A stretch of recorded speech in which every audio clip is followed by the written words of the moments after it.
Alors pour finir ce chapitre, il nous reste à présent à dessiner la structure géométrique de l'onde pour bien comprendre comment elle fonctionne dans l'espace.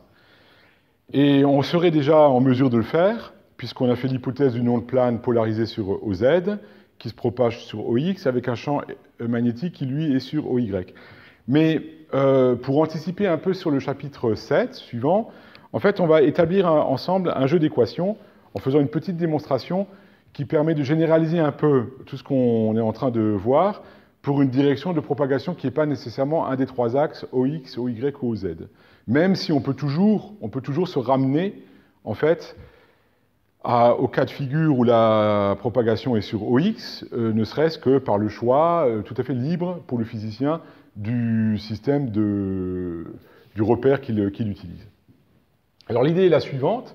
On va faire l'hypothèse que le champ électrique, maintenant, il est polarisé rectiligne, mais pas nécessairement sur un des trois axes OX, OY, OZ. Donc ça veut dire qu'il faut lui mettre une composante en X fois cosinus oméga t moins, en fait, K, vecteur K, vectoriel R, et on va passer ici en notation exponentielle. Donc exponentielle de J, oméga t moins KR.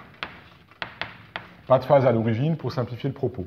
Ensuite, E0Y exponentielle de J oméga t moins K vectoriel R. Et enfin, E0 sur Z de exponentielle J oméga t moins K vectoriel R. Alors, il faut commenter ce K vectoriel R. Puisque le champ électrique est perpendiculaire à la direction de propagation, si E n'est plus sur un des trois axes, alors la direction de propagation n'est pas non plus sur OX, OY ou OZ, mais sur un axe qui est défini par le vecteur K à trois composantes, respectivement Kx, Ky, Kz. Et c'est pour ça qu'au lieu de mettre K fois X comme tout à l'heure, quand la direction était selon OX, il faut remplacer ça par K vectoriel R, qu'on peut expliciter, on va le faire tout de suite, qu'on peut expliciter en... Donc, on écrit exponentielle de J oméga t moins... Alors, j'ouvre un crochet ici. Les équations sont de nouveau un peu longues, hein, mais c'est comme ça, c'est la physique. Moins, j'ouvre la parenthèse, Kx fois X, plus Ky fois Y, plus Kz fois Z. C'est l'explicitation du produit scalaire de K scalaire R, R étant le point courant OM de coordonnées X, Y, Z. Et là, je peux refermer mon crochet, et j'ai la même chose. Fermer la grande parenthèse. Alors, le but de ce petit paragraphe, c'est de regarder comment les opérateurs différentiels divergence et rotationnels vont se traduire avec un champ électrique qui est certes polarisé rectiligne, mais sur une direction quelconque, et par conséquent, une onde dont la direction de propagation est aussi quelconque et pas nécessairement OX ou OY ou Z, auquel cas la direction est codée, si on peut dire, par le vecteur K.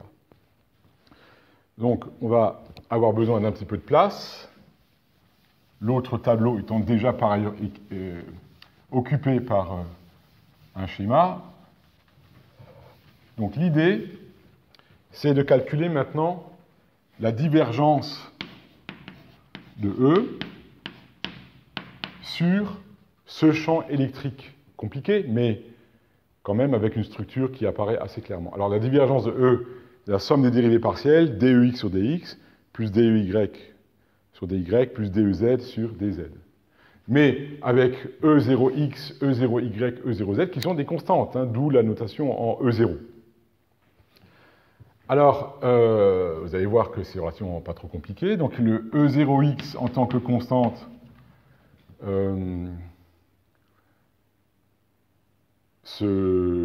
reste tel quel. Et puis là, il faut dériver l'exponentielle, mais par rapport à x. Donc, moins jkx va sortir de l'exponentielle, k indice x, et derrière, fois l'exponentielle de j. Je mets juste les crochets, puisque à l'intérieur des crochets, c'est exactement la même chose, puisque quand on dérive par rapport à x, les termes en y et z, évidemment, ne sont pas concernés. Alors, quid du deuxième terme? Ben, c'est dy sur dy. Donc, cette fois-ci, c'est la deuxième composante avec le coefficient E0y qui subsiste. Et cette fois-ci, il faut dériver par rapport à y. Donc, c'est moins j ky qui sort. Moins j ky fois l'exponentielle qui est inchangée, puisque la dérivée d'une exponentielle, c'est l'exponentielle elle-même. Et enfin, pour le dernier terme, E0z fois moins j k indice z fois exponentielle de tout le bazar. Alors on est presque rendu, on a presque terminé cette petite démonstration pour la divergence. Et on va constater quelque chose d'assez simple, c'est que la divergence de E, finalement, se réécrit, divergence de E égale, alors le moins j, la constante qui apparaît dans toutes les composantes qu'on peut donc sortir, et ensuite on a kx, ky, kz, donc c'est le vecteur k, kx, ky, kz, scalaire, produit scalaire, en fait, avec E0x fois l'exponentielle, en première composante, fois l'exponentielle, E0y fois la même exponentielle en deuxième composante, et E0z fois l'exponentielle en troisième et dernière composante. Et qu'est-ce que c'est que ce vecteur-là? Ben, c'est le champ électrique lui-même.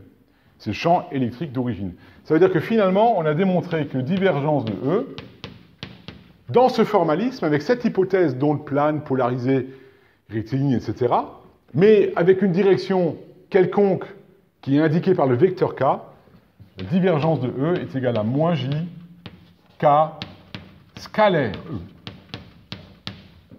Moins J K scalaire E. Et ça, on va encadrer.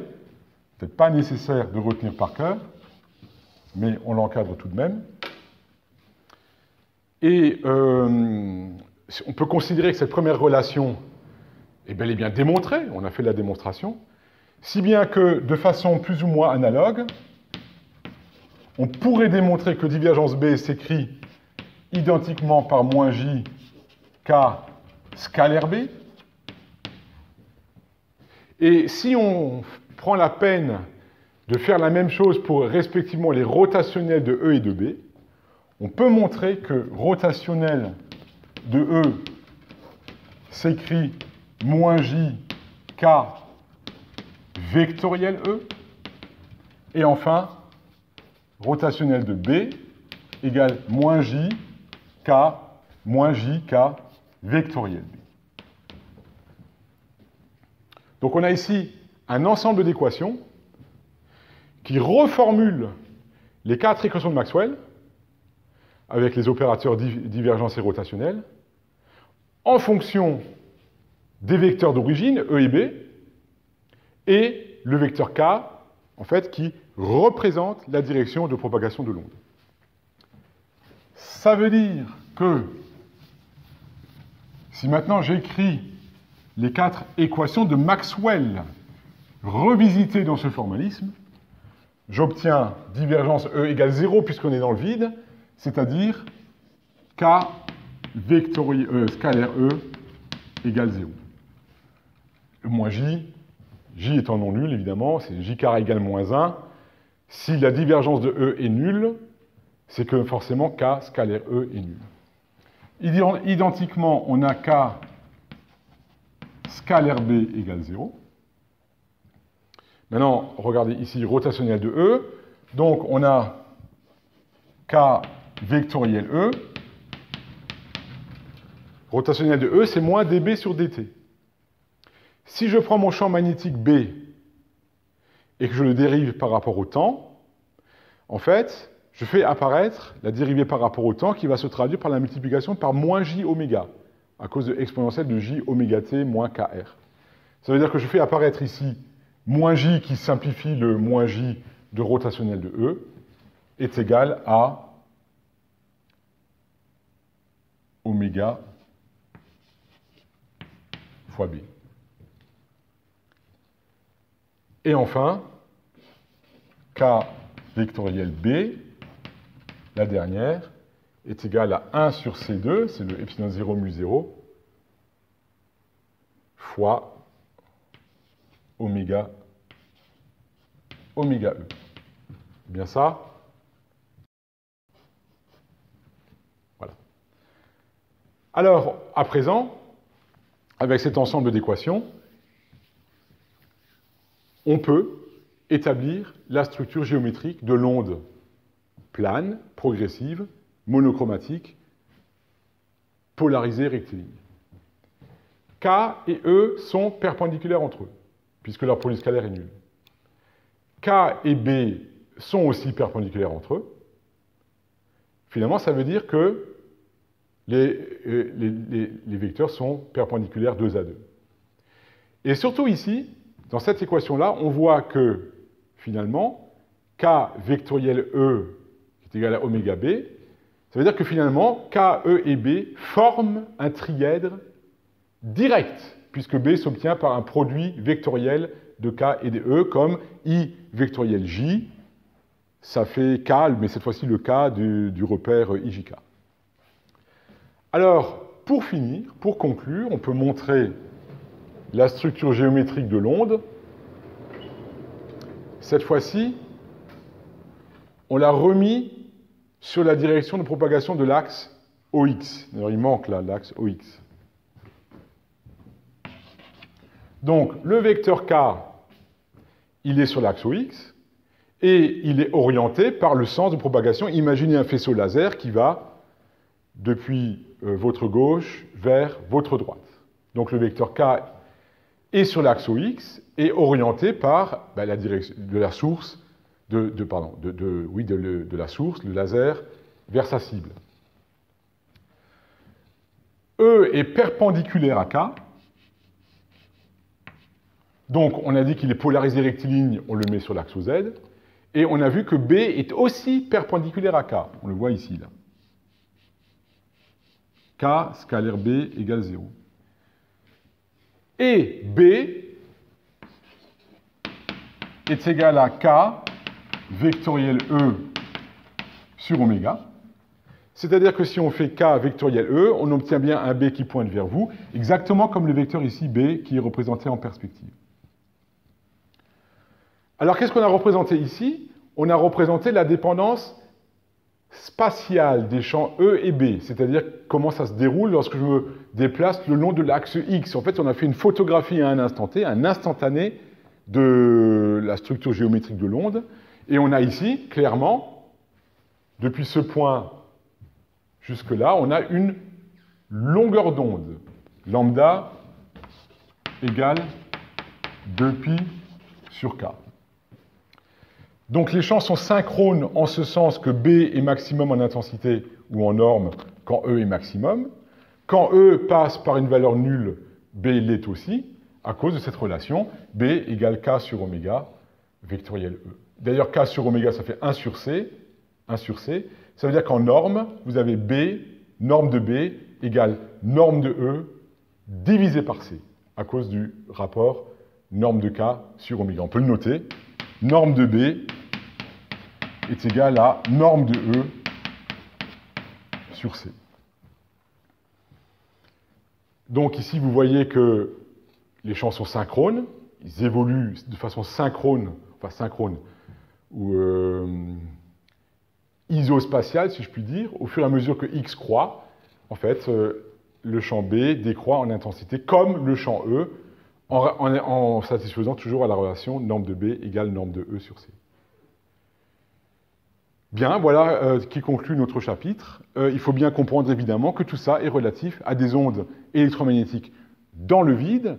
Et au chapitre suivant, au chapitre 7, nous regarderons une situation d'une onde électromagnétique qui va se propager dans un milieu matériel.